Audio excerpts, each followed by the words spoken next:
Hello student, this is Seema Chauhan from classic solution. और intermediate grammar के इस सेशन में हम लोग पढ़ रहे हैं चैप्टर सिंथेसिस ऑफ सेंटेंसेस, जिसमें हम लोग आज पढ़ेंगे कि किस तरीके से दो या दो से अधिक सिंपल सेंटेंस को एडवर्ब क्लॉज के कंजंक्शंस के द्वारा कंबाइन करके कॉम्प्लेक्स में चेंज करते हैं। सो स्टूडेंट्स, अभी पिछले सेशन में हम लोग पढ़ चुके हैं कि किस तरीके से दो या दो से अधिक सिंपल सेंटेंस को एडवर्ब क्लॉज ऑफ टाइम के द्वारा कंबाइन करते हैं। और आज के सेशन में हम लोग पढ़ेंगे कि किस तरीके से दो या दो से अधिक सिंपल सेंटेंस को एडवर्ब क्लॉज ऑफ प्लेस के द्वारा कंबाइन किया जाता है।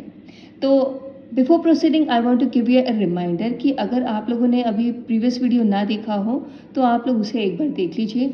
उसमें मैंने आप लोग को बहुत ही डिटेल्ड तरीके से बताया है कि किस तरीके से आप लोग दो या दो से अधिक सिंपल सेंटेंस को एडवर्ब क्लॉज के कंजंक्शन के द्वारा कंबाइन करते हैं। एडवर्ब क्लॉज क्या होता है और किस तरह से लिखा जाता है, ये सब कुछ उसमें बहुत ही डिटेल में बताया है। तो आइए स्टार्ट करते हैं हम लोग। एडवर्ब क्लॉज ऑफ प्लेस यानी कि जहाँ कहीं भी स्थान की बात हो रही हो वहाँ पर हम adverb clause of place conjunction के द्वारा हम लोग दो या दो से अधिक सिंपल सेंटेंस को कंबाइन करते हैं। तो एडवर्ब क्लॉज ऑफ प्लेस को बताने वाले कंजंक्शन कौन कौन से हैं? वेयर, जिसका हिंदी मीनिंग है जहाँ, एंड वेयर एवर, जिसका हिंदी मीनिंग होता है जहाँ कहीं भी। अब जहाँ कहीं भी स्थान की बात हो वहाँ पर इनमें से किसी कंजंक्शन का यूज़ आप कर सकते हैं। वेयर का यूज़ कहाँ करते हैं? अगर किसी एक प्लेस की बात हो रही हो, अगर किसी एक प्लेस की बात हो रही हो तो वहाँ पे हम लोग वेयर का यूज़ करेंगे। और वेयर एवर का यूज़ कहाँ करेंगे? जहाँ पर एक से ज़्यादा प्लेसेस की बात हो रही हो, मैनी प्लेसेस। ठीक है, तो वहाँ पर वेयर एवर का यूज़ करते हैं। तो आइए इसे हम लोग एग्जाम्पल से समझ लेते हैं कैसे लिखेंगे। He went at a certain place, nobody lives there, कि वो एक निश्चित जगह पर रहता है, nobody lives there, और वहाँ पर कोई भी नहीं रहता है। तो अब सेंटेंस पढ़ करके लग रहा है कि यहाँ पे प्लेस की बात हो रही है और यहाँ पे देखिए दिया भी है। अब यहाँ पर एक प्लेस की बात हो रही है कि बहुत सारे प्लेसेस की बात हो रही है? तो हम देखेंगे कि he lives at a place या he lives at a certain place, कि वो एक निश्चित जगह पे रहता है। तो कोई एक जगह होगी जहाँ पे वो रहता होगा। तो यानी कि यहाँ पर एक ही प्लेस की बात हो रही है, तो यहाँ वेयर का यूज़ करके हम इसे कंबाइन करेंगे। सो स्टूडेंट्स, मैं आप लोग को बता दूं कि कंजंक्शन का यूज़ ज़रूरी नहीं है कि दो सेंटेंस के बीच में ही हो। सेंटेंस की शुरुआत में भी कंजंक्शन का यूज़ किया जा सकता है। तो आइए इसे कंबाइन करते हैं। किस तरह से लिखेंगे? ही लिव्स, वो रहता है जहाँ कोई भी नहीं रहता। तो कैसे लिखेंगे? सबसे पहले ही लिव्स हम इसको प्रिंसिपल क्लॉज बना करके लिख लेंगे, ही लिव्स। और उसके बाद में हम लोग लिखेंगे वेयर, और फिर दूसरी सबऑर्डिनेट क्लॉज बनाएंगे, नोबडी लिव्स। अब ये जो कुछ शब्द हैं जैसे अ सर्टेन प्लेस और देयर, इसको यहाँ पे लिखने की ज़रूरत नहीं है क्योंकि वेयर का यूज़ हम लोग कर चुके हैं। तो ये खुद ही शो कर रहा है कि यहाँ पे एक प्लेस की बात हो रही है। तो he lives where nobody lives, कि वो वहाँ रहता है जहाँ कोई नहीं रहता। वैसे तो मैं आप लोग को पहले भी बता चुकी हूँ, लेकिन एक बार फिर से बता दूँ कि सबऑर्डिनेट क्लॉज कैसे लिखा जाता है। सबसे पहले आपका एक सबऑर्डिनेटिंग कंजंक्शन होगा,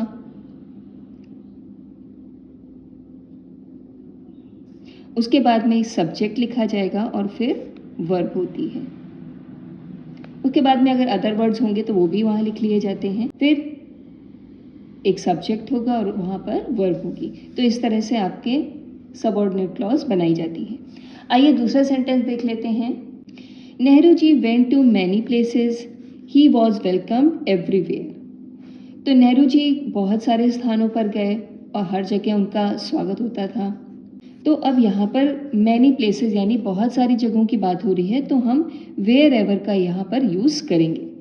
तो किस तरीके से लिखेंगे? Wherever Nehru ji went. अब मैं आप लोग को एक बात और बता दूं कि ज़रूरी नहीं है, अब यहाँ पर हम लोग सबऑर्डिनेटिंग कंजंक्शन की शुरुआत, अब हम लोग यहाँ पर सबऑर्डिनेट कंजंक्शन का यूज़ सेंटेंस के शुरुआत में कर रहे हैं। तो ऐसे बनाया है wherever Nehru ji went. अब हमें दूसरा प्रिंसिपल क्लॉज लिखने से पहले कॉमा प्लेस करना पड़ेगा। फिर क्या लिखेंगे? He was welcomed.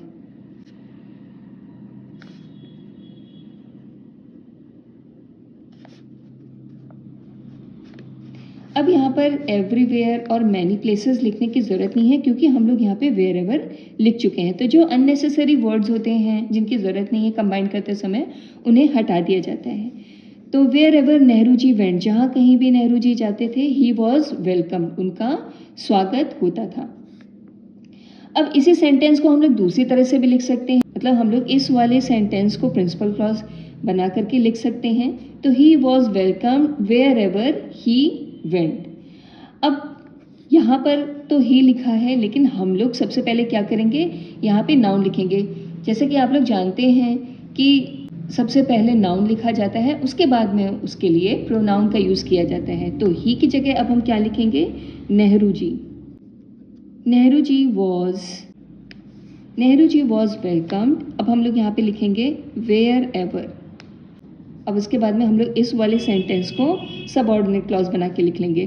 तो फिर अब यहाँ पर नेहरू जी हम लोग लिख चुके हैं, तो अब हम यहाँ पर इसके लिए प्रोनाउन यूज़ करेंगे ही, और उसके बाद में वर्ब वेंट। अब वेन एवर यहाँ पे लिखने की ज़रूरत नहीं है क्योंकि वेयर एवर का यूज़ हम लोग यहाँ कर चुके हैं। तो इस तरह से आपका सेंटेंस कंबाइंड हो गया, Nehru ji was welcome wherever he went. तो नेक्स्ट है आपका एडवर्ब क्लॉज ऑफ पर्पस, यानी कि उद्देश्य। अगर आपको ऐसा दिख रहा है सेंटेंस में कि किसी एक्शन का उद्देश्य दिखाया जा रहा है कि उस काम को करने का उद्देश्य क्या है, तो ऐसे सेंटेंसेस में हम लोग एडवर्ब क्लॉज ऑफ पर्पस के कंजंक्शन का यूज़ करके कंबाइन करते हैं। तो ये कंजंक्शन कौन कौन से हैं, सो दैट या that dot dot may might, मतलब कि आप सो दैट या फिर दैट का यूज़ कर सकते हैं, और उसके बाद में मे या माइट का यूज़ किया जाता है। इसका हिंदी में मीनिंग निकलता है ताकि, सका, सकी, सके, और या तो फिर लीस्ट और उसके बाद में शुड का यूज़ किया जाता है। तो आइए एग्जाम्पल से समझ लेते हैं इन कंजंक्शन का यूज़ कैसे करते हैं। He ran fast, he wanted to catch the train. वह तेज़ भागा, he wanted to catch the train, वह ट्रेन पकड़ना चाहता था। तो अब ये जो एक्शन हो रहा है रैन, मतलब कि तेज़ भागने का, उसका उद्देश्य क्या है कि उसको ट्रेन पकड़नी है। तो अब ऐसे सेंटेंस में हम लोग सो दैट या दैट और मे माइट का यूज़ करते हैं। तो एक बार इसे कंबाइन करके देख लेते हैं, वह तेज़ भागा ताकि ट्रेन पकड़ सके। तो इसमें वर्ड्स का स्ट्रक्चर कैसे लिखते हैं, देखिए सबसे पहले आपकी आ जाएगी यहाँ पर प्रिंसिपल क्लॉज, और उसके बाद में हम लोग लिखते हैं सो दैट या तो फिर दैट, और उसके बाद में जिसे सबऑर्डिनेट क्लॉज बनाना है उसका यहाँ पे सब्जेक्ट लिखते हैं, यानी कि वो कोई नाउन या कोई प्रोनाउन हो सकता है, और उसके बाद में हमें मे या माइट का ही यूज़ करना होता है। आपकी बुक में जो है मे और माइट का ही यूज़ दिया है, वैसे यहाँ पर कैन और कुड का भी यूज़ किया जा सकता है, लेकिन मे और माइट का यूज़ ही ज़्यादातर यहाँ पर किया जाता है। और इसके बाद में जो भी आपका ऑब्जेक्ट होता है या अदर वर्ड्स होते हैं वो फिर यहाँ पर लिख लिए जाते हैं। अब मे या माइट में का यूज़ कब करते हैं, देखिए अगर आपकी प्रिंसिपल क्लॉज प्रेजेंट टेंस में है तो फिर मे का यूज़ किया जाता है, और अगर आपकी प्रिंसिपल क्लॉज पास्ट टेंस में है तो फिर माइट का यूज़ किया जाता है। तो आइए हम लोग सेंटेंस को कंबाइन करते हैं। तो सबसे पहले जो प्रिंसिपल क्लॉज है, जो एक्शन हो रहा है, वो हम लिख लेंगे ही रैन फास्ट। अब इसके बाद में ये हमने प्रिंसिपल क्लॉज बना के लिख लिया। अब हम लिखेंगे सो दैट, और उसके बाद में अब हमारी सबऑर्डिनेट क्लॉज जो है वो ही wanted to catch the train है। तो अब हम सबसे पहले इसका सब्जेक्ट लिखेंगे, वो है ही, लिख लिया। अब इसके बाद में हम देख रहे हैं कि जो हमारी प्रिंसिपल क्लॉज है वो पास्ट टेंस में है, ये आप देख रहे हैं पास्ट इंडेफिनिट टेंस। तो अब हम यहाँ पर माइट का यूज़ करेंगे। उसके बाद में कैच द, तो ही के बाद में जो वर्ब होती है उसे हटा दिया जाता है, और माइट के बाद में सीधे वर्ब की फर्स्ट फॉर्म आती है, तो वो यहाँ पर लिख लेंगे। तो सेंटेंस आपका ऐसे कंबाइंड हुआ, he ran fast so that he might catch the train. आइए एक और एग्जाम्पल देख लेते हैं। We eat we want to live, हम खाते हैं हम जीना चाहते हैं। तो यहाँ पर जो एक्शन दिया हुआ है आपका कि हम खाते हैं, उसका उद्देश्य क्या है, हम जीना चाहते हैं। तो आइए इसको हम लोग कंबाइन करते हैं। सबसे पहले जो हमारा एक्शन हो रहा है वी ईट, हम उसे लिख लेंगे वी ईट, और उसके बाद में सो दैट या दैट में से किसी का भी यूज़ कर सकते हैं, तो यहाँ पे लिखेंगे दैट। अब इसके बाद में हमें सबऑर्डिनेट क्लॉज बनानी है, वी वांट टू लिव, तो इसका सब्जेक्ट वी है तो हम उसको लिख लेंगे। अब इसके बाद में हमें मे या माइट का यूज़ करना है, तो हम देख रहे हैं कि जो हमारी प्रिंसिपल क्लॉज है वो प्रेजेंट टेंस में, प्रेजेंट इंडेफिनिट टेंस है ये, तो अब हम यहाँ पर मे का यूज़ करेंगे और ये वाली वर्ब जो है वो हटा दी जाएगी क्योंकि यहाँ पर मे का यूज़ हम लोगों ने यहाँ पे कर लिया है। तो क्या लिखेंगे अब यहाँ पर? Live. We eat so that we may live, हम खाते हैं ताकि जी सकें। आइए नेक्स्ट एग्जाम्पल देख लेते हैं। We will save money, we have to buy a new car, हम पैसे बचाएंगे। We have to buy a new car, कि हमें एक नई कार खरीदनी है। तो पैसे बचाने का उद्देश्य यहाँ पर क्या है कि एक नई कार खरीदनी है। तो अब हम जो है यहाँ पर सो दैट का यूज़ करके इस सेंटेंस को कंबाइन करेंगे। तो सबसे पहले जो एक्शन हो रहा है क्या, पैसे बचाने का, उसे हम प्रिंसिपल क्लॉज बना के लिख लेंगे वी विल सेव मनी, और उसके बाद में अब हम यहाँ पर लिखेंगे सो दैट के बाद में अब हमें इसको सबऑर्डिनेट क्लॉज बनानी है जिसमें पर्पस बताया जा रहा है काम का। तो उसका सब्जेक्ट है वी, तो ये लिख लिया। और इसके बाद में अब हम क्या लिखेंगे, देखिए अगर आपकी प्रिंसिपल क्लॉज प्रेजेंट टेंस में है तो मे का यूज़ किया जाता है, और अगर आपकी प्रिंसिपल क्लॉज फ्यूचर टेंस में है तो भी यहाँ पर मे का ही यूज़ किया जाएगा। तो यहाँ पे अब हम लोग लिख लेंगे मे। अब हैव टू ये हट जाएगा और फिर लिखेंगे हम लोग बाय अ न्यू कार। तो इस तरह से आपका सेंटेंस कंबाइंड हो गया। We will save money so that we may buy a new car, हम पैसे बचाएंगे ताकि एक नई कार खरीद सकें। आइए नेक्स्ट देख लेते हैं। Work hard you will fail in the exam, कठिन परिश्रम करो। अब कठिन परिश्रम करने का उद्देश्य यहाँ पे क्या है कि कहीं ऐसा ना हो कि फेल हो जाओ। तो यहाँ पे एक तरह की वार्निंग भी दिखाई देती है। तो अगर इस तरह का सेंटेंस आपके सामने आ जाए कि एक वार्निंग भी आपको दिखाई दे रही हो और सेंटेंस आपका इम्परेटिव हो, तो ऐसे सेंटेंस में लीस्ट का यूज़ करते हैं। लीस्ट जो है एक निगेटिव वर्ड है, तो इसके बाद में किसी भी निगेटिव वर्ड का यूज़ नहीं किया जाता है, और लीस्ट के बाद में सब्जेक्ट और उसके बाद में शुड का ही यूज़ किया जाता है। तो इसका स्ट्रक्चर कैसा होता है देखिए एक बार समझ लेते हैं। यहाँ पे आपकी आ जाएगी प्रिंसिपल क्लॉज, उसके बाद में हम लिखेंगे लीस्ट, फिर सबऑर्डिनेट क्लॉज का सब्जेक्ट लिखा जाता है। अगर आपका सेंटेंस इम्परेटिव है तो फिर यहाँ पर यू का ही यूज़ किया जाता है। देख रहे हैं सबऑर्डिनेट क्लॉज का सब्जेक्ट यहाँ पे क्या है हमारा, और फिर उसके बाद में शुड का यूज़ किया जाता है। वर्ब की फर्स्ट फॉर्म और जो अदर वर्ड्स होते हैं वो फिर बाद में लिख लिए जाते हैं। तो आइए सेंटेंस को कंबाइन करते हैं। Work hard. अब देखिए इस सेंटेंस में एक्शन दिखाया जा रहा है, तो इसको हम प्रिंसिपल क्लॉज बना के लिख लेंगे। अब इसके तुरंत बाद हम लिखेंगे लीस्ट, और लीस्ट के बाद में जो सबऑर्डिनेट क्लॉज है उसका सब्जेक्ट तो वो है आपका यू लिख लेंगे। अब इसके बाद में हम यहाँ पर शुड लिखेंगे।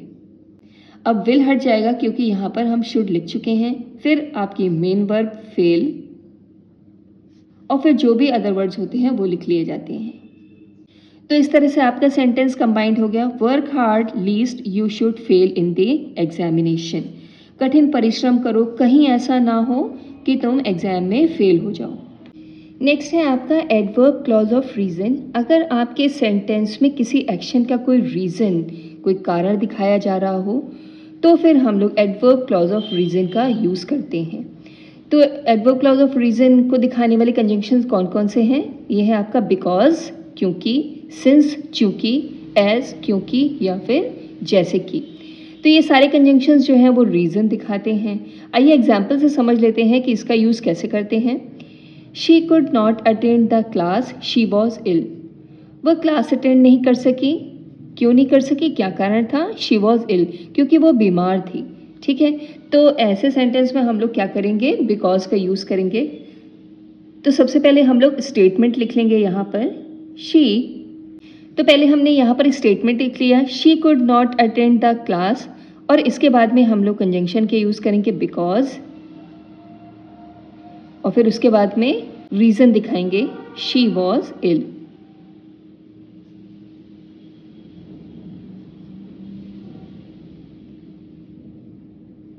सो इस तरह से आपका सेंटेंस कंबाइंड हो गया। She could not attend the class because she was ill. Subordinate clause बनाते समय मैं आप लोग को बता दूं कि सबऑर्डिनेट क्लॉज बनाते समय हम लोग सबऑर्डिनेट क्लॉज की शुरुआत जो है वो स्टार्टिंग से भी कर सकते हैं। मतलब कंजंक्शंस जो है वो हम पहले लगाएंगे, उसके बाद में सब्जेक्ट और फिर वर्ब लिखते हैं, यानी सबऑर्डिनेट क्लॉज हम लोग पहले भी लिख सकते हैं या फिर हम लोग उसे बाद में भी लिख सकते हैं। तो इसमें कोई ऐसा हार्ड एंड फास्ट रूल नहीं है कि सबऑर्डिनेट क्लॉज बाद में ही लिखी जाएगी। अच्छा, बिकॉज के यूज़ के लिए बहुत से ग्रामेरियन मानते हैं कि सेंटेंस की जो शुरुआत है, मतलब कि बिकॉज का यूज़ जो है वो स्टार्टिंग में नहीं किया जा सकता है। जैसे कि because she was ill she could not attend the class, इस तरह से लिखना वो लोग सही नहीं मानते हैं। लेकिन बहुत सी जगहों पर जो है बिकॉज जो है वो स्टार्टिंग में भी लिखा जाता है। तो दोनों तरह से लिखा जा सकता है, दोनों तरह से माना जाता है, लेकिन हम लोग ठीक है इसका यूज़ जो है वो सेंटेंस के बीच में ही करेंगे। और सिंस और एज के यूज़ में क्या रूल है कि सिंस और एज का यूज़ जो है वो आप सेंटेंस की शुरुआत में भी कर सकते हैं, मतलब कि सिंस और एज लगा करके हम सबऑर्डिनेट क्लॉज पहले भी लिख सकते हैं। अब इसके में रूल क्या है आपके में कि अगर आपके सेंटेंस में स्टेटमेंट पहले दिया हो और बाद में रीज़न दिया हो तो फिर हम तीनों ही कंजंक्शन में से किसी का भी यूज़ कर सकते हैं। तो कैसे लिखेंगे? मान लीजिए स्टेटमेंट पहले लिखा हो तो फिर हम यहाँ पर बिकॉज, सिंस, एज किसी का भी यूज़ कर सकते हैं। इसको शॉर्ट में मैं लिख करके बता रही हूँ, बिकॉज, सिंस, एज, और उसके बाद में हम लोग रीज़न लिखेंगे। लेकिन अगर आपके सेंटेंस में रीज़न पहले दिया हो तो हम लोग कैसे करेंगे? रीज़न पहले लिखेंगे। रीज़न से पहले जो है हम लोग सिंस या एज का यूज़ करेंगे और उसके बाद में हम लोग कॉमा लगाएंगे और फिर यहाँ पर स्टेटमेंट लिखेंगे।